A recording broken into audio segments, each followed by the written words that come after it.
வணக்கம். ஜாவை is from Javadhu Pattiputhur. Power writer அப்படிங்கிற யூடியூப் சேனல் மூலமாக உங்களை மீண்டும் சந்திப்பு ரொம்ப மற்றற்ற மகிழ்ச்சி. அத்தோடு எங்கள் சேனலை சப்ஸ்கிரைப் பண்ணுங்கள், பெல் பட்டன் அழுத்த மறந்துடாதீங்க. அத்தோட எல்லாத்துக்கும் ஷேர் பண்ணுங்கள். தேவநாதன் யாதவ் அகில இந்திய மக்கள் கல்வி முன்னேற்ற கழகத்தின் தலைவர். இன்னைக்கு பாஜகவோட கூட்டணி சேர்ந்து சிவகங்கை மாவட்டத்தில் பாராளுமன்ற தொகுதியில் நிற்கிறார். சிவகங்கை தொகுதியில் பாஜக கூட்டணி சம்பந்தப்பட்ட வகை ஏகப்பட்ட சொத்துக்கு அதிபதி. தேர்தல் அந்த இதில் வேட்புமனு காமித்த பிரமாண பத்திரத்தில் 304 கோடியே 17 லட்சம் தான் காமிச்சிருக்கிறது கணக்கு. ஆனால் சொல்லப்படக்கூடிய விஷயம் 30,000 கோடிக்கு மேலே அவருக்கு இருக்கலாம். மினிமம் ஒரு 25,000 கோடி 20 மேலே இருக்கலாம் அப்படிங்கிற ஒரு தகவல் தான் இன்னைக்கு போயிட்டு. அந்த அளவுக்கு மிகப்பெரிய மறைக்கப்பட்ட சொத்துக்களுக்கு அதை வெளிப்படையாக 304 கோடின்னு சொல்லி போட்டு 17 லட்சம் சொல்லி போட்டு கணக்கு காமிச்சிருக்கிறார் தேவநாதன் யாதவ். இவர் போலி கல்வி நிறுவனம், மற்றபடி கல்வி நிறுவனங்கள் எல்லாம் கல்வி கல்வி கல்வி. அதனால தான் அகில இந்திய மக்கள் கல்வி முன்னேற்ற கழகம் ஒரு கட்சி அப்படின்னா திராவிட சோன்ஸோ தமிழ் சோஸோ மற்றபடி கலாச்சாரம் இந்தியா அப்படிங்கிற மாதிரி தான் ஒரு வச்சிருப்பாங்க. ஆனால் இவர் பாருங்க, அகில இந்திய மக்கள் கல்வி முன்னேற்ற கழகம் அப்படின்னா கல்விங்கிற பேரில் இவர் ஏகப்பட்ட ஃப்ராடு, பித்தலாட்டம், ஃபோர்ஜரி பண்ணி ஏகப்பட்ட சொத்துக்களே சேர்த்தவர் அப்படிங்கிறதுக்கு இன்னைக்கு நிறைய பேச்சுக்கள், தகவல்கள் வெளிவந்துகிட்டு இருக்கு. அதை மறைப்பதற்காக இந்த 10 வருஷமா பாஜகவோட தொடர்பு படுத்தியே பேசப்பட்டவர் அப்படிங்கிற ஒரு தகவல் இன்னைக்கு போயிட்டு இருக்கு. ஒரு மிகப்பெரிய ஒரு ஃப்ராடு பண்ணிடுவாரு, உடனே பாஜகவோட தகவல் தொடர்பு. பாருங்களேன், இப்ப சமீபத்தில் கூட மோடியோட ஒரே மேடையில் ஒரு போட்டோ எடுத்துக்கிட்டார். அதன் அடிப்படையில் இன்னைக்கு மக்களே அவரிடம் ஏமாந்தவர்களே இன்னைக்கு எப்படா இதை கேட்கறது அப்படிங்கிற மாதிரி முடிச்சுட்டு இருக்கிறாங்க. கேட்டால் மோடியோட படம் எடுத்தவர், மோடியோடு சேர்ந்திருந்தவர் அப்படிங்கிற மிகப்பெரிய ஒரு பிரம்மாண்டத்தம் ஒரு பேனரை வச்சுக்கிட்டு இன்னைக்கு ஏகப்பட்ட ஃப்ராடு, பித்தலாட்டம் அப்படிங்கிறதுல தப்பிச்சு போயிட்டு இருக்காரு. அதனுடைய மிகப்பெரிய ஒரு பித்தலாட்ட ஃப்ராடா 525 கோடி ஏமாற்றிய வகையில் மயிலாப்பூர் ஹிந்து பெர்மனன்ட் ஃபண்ட், இந்து சாசுவ நிதி நிறுவனம் அப்படிங்கிற கான்செப்ட், அது ஒரு 125 வருடமா இருக்குன்னு நினைக்கிறேன். 1825 150 வருடத்துக்கு மேலே இருக்குது அந்த நிறுவனம். அந்த நிறுவனத்தில் ஒரு நிர்வாக இயக்குநராக மற்றபடி ஒரு தலைமை பொறுப்புல இருந்துகிட்டு இருக்கிறார். இன்னைக்கு அங்கேயும் ஃப்ராடு, பித்தலாட்டம், ஃபோர்ஜரி செஞ்சு ஏகப்பட்ட பேர் இன்னைக்கு 150-200 பேர்த்துக்கு மேல பணம் போட்டவங்க கீழே நின்றுட்டு இருக்கிறாங்க. போட்டவங்க எல்லாமே அரசு ஊழியர்கள், பென்ஷன் வாங்கக்கூடியவர்கள், நம்ம வயசானவங்க.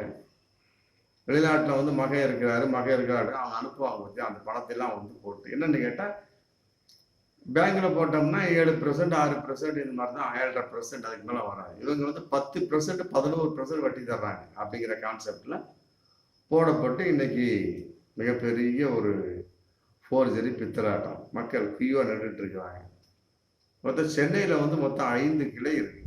அந்த 5 கிளையிலுமே பிரச்சனை. இவர் வந்ததுக்கு பின்னாடி இப்பதான் தெரியுது எந்த அளவுக்கு அவர் ஃப்ராடு, பித்தலாட்டம், ஃபோர்ஜரி பண்ணி மக்களை ஏமாற்றி மற்றபடி பாஜகவோடு துணையோடு அவர் போய்கொண்டிருக்கிறார் அப்படிங்கிற தகவல் இன்னைக்கு வந்துகிட்டு இருக்கு.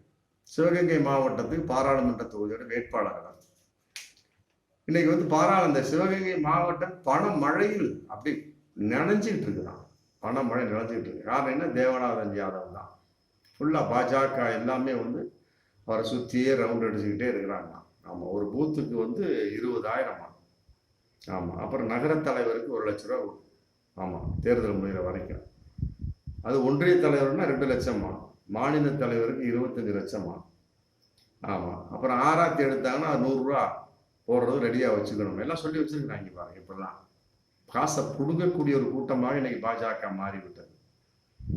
அது இந்த மாதிரி ஏமாத்துற காசு அப்படித்தானே போகும். தேவநாதன் யாதவ் என்ன போலி நிறுவனங்கள், போலி கல்வி நிறுவனங்கள் நடத்தி பல்லாயிரம் கோடி காட்டியது 304 கோடி. மொத்த சொத்தே ஏகப்பட்டது இருக்கு. 30,000 கோடிக்கு மேல இருக்கலாம்னு ஒரு கணக்கு சொல்றாங்க. சில பேர் 3000 கோடிக்கு மேல இருக்கும், 5000 கோடி இருக்கும். அதுவும் சில தகவல் போயிட்டு இருக்கு. இந்த மாதிரிலாம் சொல்லிட்டு இருக்கிறாங்க. அந்த ஒண்ணே போதுமே. பிரமாண பத்திரத்துல வந்து காட்டக்கூடிய சமயத்தை பொய் தகவல் கொடுத்தார் அப்படிங்கிற அதை வச்சு அவருடைய வேட்பாளரை இதை ரிஜெக்ட் பண்ணலாம். ஆமா, அது சம்பந்தமான ஒரு மனுவோ கேஸோ எதுவும் போகல. மற்றபடி தகவல்கள் வெளியே வந்துகிட்டு இருக்குது. அதன் அடிப்படையில் வந்து பல கோடி பாஜகவில் அவர்களிருந்து தேவநாதன் யாதவ் பிடுங்கிட்டு இருக்கிறாங்க, நல்ல குளிர் காஞ்சிட்டு இருக்கிறாங்க. ஆமாம், அதே நேரத்தில் வந்து கூட்டத்தை சேர்க்கணும் அப்படின்னா யார் யார் தலைமையோ அவங்களுக்கு 500 டெய்லி கொடுத்துட்டோமா. இது வந்து முதல் சப்பளம் தானே, அது சொல்கிறாங்க. முதல் சப்பளம், ஃபர்ஸ்ட் சப்பளம் முடிஞ்சிருக்கு. ஏன்னா ஏப்ரல் 19 நமக்கு தேவையில்லை, 1-2 வாரம் இருக்கு. அப்போ 2வது சப்பளம் வந்து கொடுக்கப்படுது, அவங்க ஸ்ட்ராங் ஆகிடும். மற்றபடி வந்து இது வரைக்கும் டோட்டல் வந்து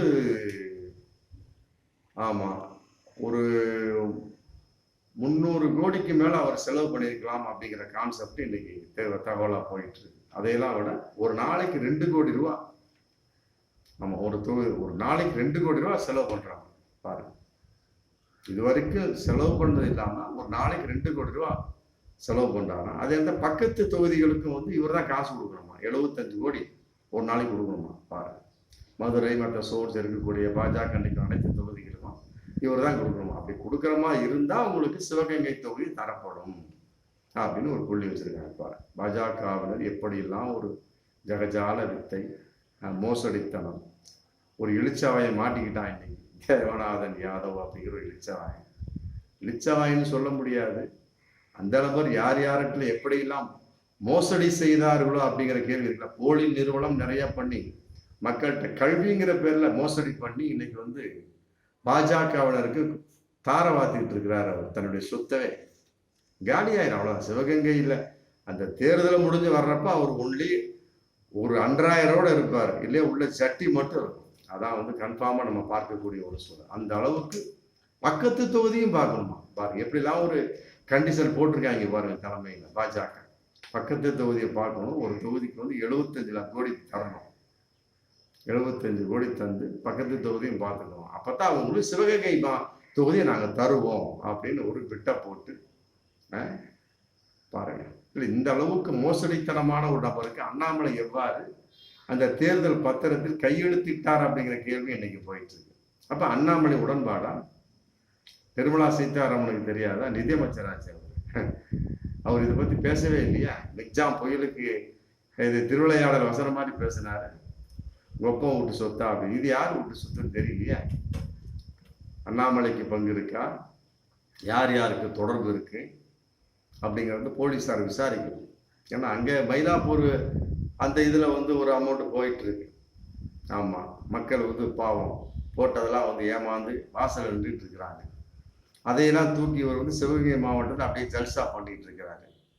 பண்ணுறதெல்லாம் பாஜகவினர், பிடுங்குவதெல்லாம் பாஜகவினர். ஆமாம், இன்னைக்கு மாட்டிக்கிட்டு முழிச்சுட்டு தேவநாதன் யாதவ். இருந்தாலும் வந்து யாருடைய அப்பா விட்டு காசு அப்படிங்கிற கேள்வி வருது இல்லையா? அதை நீ மக்கள் கேட்டுட்டு இருக்கிறாங்க. 5 பிரான்ச்சிலையும் தி ஹிந்து, மயிலாப்பூர் ஹிந்து பெர்மனன்ட் ஃபண்ட் இல்லை, முன்னால் நின்றுக்கிட்டு ஏகப்பட்ட கம்ப்ளைண்ட்ஸ். ஆனால் ஒன்றுமே தெரியாத மாதிரி இன்னைக்கு வந்து அந்த இதில் சிவகங்கை தொகுதியில் வந்து ஓட்டு கேட்டுட்டு இருக்கா தேவநாதன் யாதவ். பாருங்க எப்படின்னா. அப்போ வந்து பின்பலம் இல்லாமல் அந்த தைரியம் வர மோடியோடு தொடர்புடைய ஒரு சூழல், மோடியோடு எடுத்துக்கொண்ட போட்டோ. அண்ணாமலை வந்து தேர்தல் அந்த பத்திரத்தில் வந்து கையெழுத்து போட்டிருப்பார் இல்லையா, இவர் தான் வந்து எங்களுடைய கூட்டணி வேட்பாளர் அப்படின்னு. எப்படி போட்டார்? அவருக்கு அதுக்கு அண்ணாமலை என்ன வாங்கினாரு விஷயத்திலே வந்து தெரியுது. ஒரு பூத்துக்கு 20,000, நகர தலைவருக்கு 1 லட்சம், மாவட்ட தலை 25 லட்சம். கையெழுத்து போடுறதுக்கு அண்ணாமலைக்கு எத்தனை லட்சம் அப்படிங்கிற கேள்வி இருக்கு இல்லையா? இந்த அளவுக்கு காசை வைத்து கொண்டிருக்க ஒரு நபர், வாரி இறைத்து கொண்டிருக்க ஒரு நபர் இன்னைக்கு வந்து 525 கோடிக்கு மேல மயிலாப்பூர் த ஹிந்து பெர்மனன்ட் ஃபண்ட்ல மோசடி செய்து அவைகளெல்லாம் செலவழித்து கொண்டிருக்கிறாரா அப்படிங்கிற பகிரங்கமான ஒரு கேள்வி இருக்கு. ஆமா, இந்த அளவுக்கு காசு வேணும் இல்லையா? 304 சில்லற கோடி தான் வந்து அவரு தேர்தல் பத்திரத்துல காட்டிய ஒரு கணக்கு. அவர் காட்டுறது ஒரு 10% இருக்குங்க, அவ்வளவுதான். 12% இருக்கு, அவ்வளவுதான். மற்றபடி ஏகப்பட்ட காசு அவர் வந்து மறைத்து விட்டார் அப்படிங்கிற தகவலும் போயிட்டு இது ஒண்ணு போதும். ஆமா, அவர் ஜெயிச்சாலுமே கூட அவருடைய வெற்றி செல்லாது என்று அறிவிக்க முடியும் அப்படிங்கிற விஷயம் இந்த தகவல் தெரியுது. அப்ப வரக்கூடிய ஒரு காலங்கள்ல வந்து இவர் இந்த அளவுக்கு இருக்கக்கூடிய சமயத்துல ஜெயிக்கிறாரு தோக்குறாரு, தேர்தலுக்கு பின்னால் தப்பிச்சு போயிட்டாருன்னா எப்படி ஆகும்? வெளிநாட்டுக்கு ஆருத்ரா நிறுவனம் மாதிரி அப்படித்தானே ராஜசேகர் போனாரு. ஆருத்ரா ராஜசேகர், அப்புறம் ஆருத்ரா ஆர்கே சுரேஷ், என்ன அப்புறம் லுக் அவுட் நோட்டீஸ் ஒட்டுவாங்க. அவர் வருவார் 10 வருஷம் கழிச்சு. அது வரைக்கும் காசை போட்டவங்களாம் என்ன லாலிபாப்பா சூப்ப முடியும், இல்லை சாக்லேட்டில் வாயில போட முடியுமா? எப்படியெல்லாம் ஒரு ஃபோர்ஜரி, எப்படியெல்லாம் ஒரு பிராடு பித்தலாட்டம். இல்லை, இந்த கட்சியை பாஜகவை பொறுத்த வரைக்கும் ஏதோ பொதுவாக ஒரு கட்சின்னு இருக்குதுங்க. இல்லைன்னு சொல்ல வரல, அரசியலில் பல விதமாக இருக்கலாம். ஒரு கட்சியாக இருக்கட்டும், ஒரு ஏதோ ஒன்று இருக்கட்டும், ஏதோ ஒன்று ரெண்டுங்க. எடுத்ததுக்கெல்லாம் எங்கப்பட்ட ஃப்ராடு பித்தலாட்டம் ஃபோர்ஜரி. இந்த கௌதமி வகையில் அப்படிதான். நடிகை கௌதம் வகையிலும் பயங்கரமான ஃப்ராடு தனம். ஆருத்ரா கோல்டு நிறுவனம் அந்த கான்செப்ட். அப்புறம் வேறொரு 2-3 நிதி நிறுவனம் மூலமாக ஏகப்பட்ட ஃப்ராடு பித்தலாட்டங்கள் எல்லாமே பாஜகவோடு தொடர்பு. இதுலேயும் பாஜகவோட தொடர்பு. அந்த தொடர்பு இருக்கிறனால அவர் இன்னும் தைரியமாக இருந்து கொண்டிருக்கிறார் அப்படிங்கிற ஒரு தகவல் இன்னைக்கு போயிட்டு இருக்கு. இதை மற்ற ஆளாக எல்லாரும் போலீஸ் தூக்கியிருப்பாங்க. பாஜக ஆதரவு வேட்பாளர்னால இன்னைக்கு வரைக்கும் போலீஸ் தூக்கல. ஆமா, தூக்கணும். இல்லைன்னா அவருக்கு வெளிநாடு தப்பிச்சு போயிட்டா இந்த பெர்மனன்ட் ஃபண்ட்ல ஏமாத்த 525 கோடிக்கு யார் பொறுப்பு? ரைட்டு, அவரை ஒழுங்கா கணக்கு காட்டினாரா அப்படிங்கிற கேள்வி இன்னைக்கு மிக சந்தேகத்துக்குரியதாக போயிட்டு இருக்கேன். அதுக்கு யார் பொறுப்பு? ஆமா, அதெல்லாம் உடனுக்குடனே வந்து தேர்தல் ஆணையம் வந்து உடனே நடவடிக்கை எடுத்து அதெல்லாம் உண்மையாக இருந்தால் அவருடைய தேர்தல் அந்த படிவத்தை அவர் விண்ணப்பத்தை ரத்து செய்யணும். அவர் வேட்பாளர் உண்டான அங்கீகாரத்தை ரத்து செய்து அந்த சிவகங்கை தொகுதியை காப்பாற்ற வேண்டும் அப்படிங்கிறது தான் எல்லோருடைய ஆசையை இருந்துட்டு இருக்கு. அதே நேரத்தில் மயிலாப்பூர் அந்த பெர்மனன்ட் ஃபண்ட்லேயும் பாவம் எத்தனை ஏழையெல்லாம் போட்டிருப்பாங்க. அதையும் வந்து இந்த தமிழக அரசு வீட்டு தர வேண்டும் அப்படிங்கிறத எல்லோருடைய ஏற்பாடாக இருந்துகிட்டு இருக்கு. பார்ப்போம், வரக்கூடிய காலங்கள்லாம் வந்து என்ன, குறிப்பாக பாஜகவில் இருக்கக்கூடிய அனைவருமே இப்படித்தான் அப்படிங்கிற கேள்விதான் போயிட்டு இருக்கு. எங்கு பார்த்தாலும் ஃப்ராடு பித்தலாட்டம் ஃபோர்ஜரி இருக்க வேண்டியதாங்க. ஏதோ ஒரு தொகுதி மற்றபடி வந்து ஏதோ ஒரு நபர் செய்வார். அதெல்லாம் விட்டு போட்டு எவனை எடுத்தாலும் அப்படியே தான் இருக்கிறான்னா இப்போ அந்த கட்சியோட நிலவரம் என்ன, மற்றபடி இருக்கக்கூடிய ஒரு நிலவரம் என்ன, அந்த கட்சியை வந்து நடத்தி செல்லக்கூடிய அந்த தலைவருடைய நிலவரம் இது எவ்வளோ மோசமாக இருக்கும். இருக்கக்கூடிய ஒரு பிரமுகரே வேட்பாளர் நிற்கக்கூடிய பிரமுகரே எந்த அளவுக்கு இருக்கிறார் அப்படின்னா மாவட்ட தலைவர் எந்த அளவுக்கு, மாநில தலைவர் எந்த அளவுக்கு, அது நம்ம கணக்கு போட்டுக்க வேண்டியதானே. நயினார் நாகேந்திரன்ட்டே வந்து அண்ணாமலை ஆட்டையை போட்ட மாதிரி ஒரு தகவல் போயிட்டு இருக்காரு. 50 கோடி கொடுத்தாலும் 46 கோடி பாஸ் ஆயிடுச்சு, 4 கோடிக்கு போட்டு கொடுத்துட்டாருன்னு சொல்றாங்க. அது எந்த அளவுக்கு ஆதாரபூர்வமா தெரியுது. மாநில தலைமைக்கு நயினார் நாகேந்திரனுக்குமே பிரச்சனை. ஆமா, கோயம்புத்தூரை பொறுத்த வரைக்கும் வானதி செல்வகுமார் மற்றபடி அண்ணாமலைக்கும் பிரச்சனை. ஆமா, கட்டாயமா இருக்கக்கூடிய காலங்களில் வந்து பாஜக உருவாகுதோ இல்லை, இவர்களே வந்து அதை சாகடித்து விடுவார்கள் அப்படிங்கிறத பகிரங்கமான உண்மை. பார்ப்போம், நல்ல விஷயம் தானே. மதவாத கும்பல், பாசிச கும்பல், இதுல எல்லாம் அவர் இன்னொரு தகவலும் சொல்லியிருக்காங்க. அதாவது தேவநாதன் யாதவ் சம்பந்தப்பட்ட சில மதம் சம்பந்தப்பட்ட ஒரு அட்வைஸுக்கு வந்து RSS கும்பலுக்கு ஒரு நாளைக்கு இவ்வளவு அமௌண்ட் தரணுமா தேவநாதன் யாதவ், அதையும் பேசியிருக்காங்க. RSS கும்பல் சம்பந்தப்பட்ட வகையில யார் யாருக்கு என்னென்ன தகவல் தரணும் அப்படிங்கிற கான்செப்டுக்கு மிகப்பெரிய ஒரு அமௌண்ட் தரணுமா. ஆமாம், பாஜக அதில் வந்து RSS கும்பல் இதெல்லாம் கலந்துருக்கிறாங்க. அப்படியே ஆளுக்கு பிடுங்கி விட்டுருவானுங்க. ஆமாம், கடைசியில் டவுசராவது மிஞ்சுமா, முதல்ல சொன்ன மாதிரி சட்டியாவது மிஞ்சுமா. பார்ப்போம், ஜூன் 4ஆம் தேதியில் தேர்தல் என்றப்ப தெரியும். ஆமாம், தேவநாதன் யாதவா இல்லை ஒன்றுமே தெரியாத யாதவா இல்லை மிகப்பெரிய ஒரு போட்டியாளர் வேட்பாளராக வந்து விட்டாரா? வாய்ப்பு இருக்காது. ஏன்னா வந்து கொடுக்கக்கூடிய காசெல்லாம் வந்து 500 வாங்கிட்டு போறதான், அங்க வந்து 200 தான் கொடுக்கறதான். 2 லட்சம்னு வாங்கிட்டு போறதான் 1 லட்சத்தை லபக்கு அமுத்திடுறானுங்களாம் சிவகங்கை பாஜகவினர். கொஞ்சம் பிரிச்சு கொடுத்துட்டு அமுத்திடுறாங்க. இப்படியே போயிட்டு இருந்தா தேவநாதனை எங்க ஜெயிக்கிறது? ஆமா, தேவநாதன் யாதவ் ஜெயிக்கிறாரே இல்லையா, தோல்விக்கு பாஜகவிட காரணமாகிறார்கள் பகிரங்கமான உண்மை. மீண்டும் அடுத்த வீடியோ சந்திப்போம். நன்றி.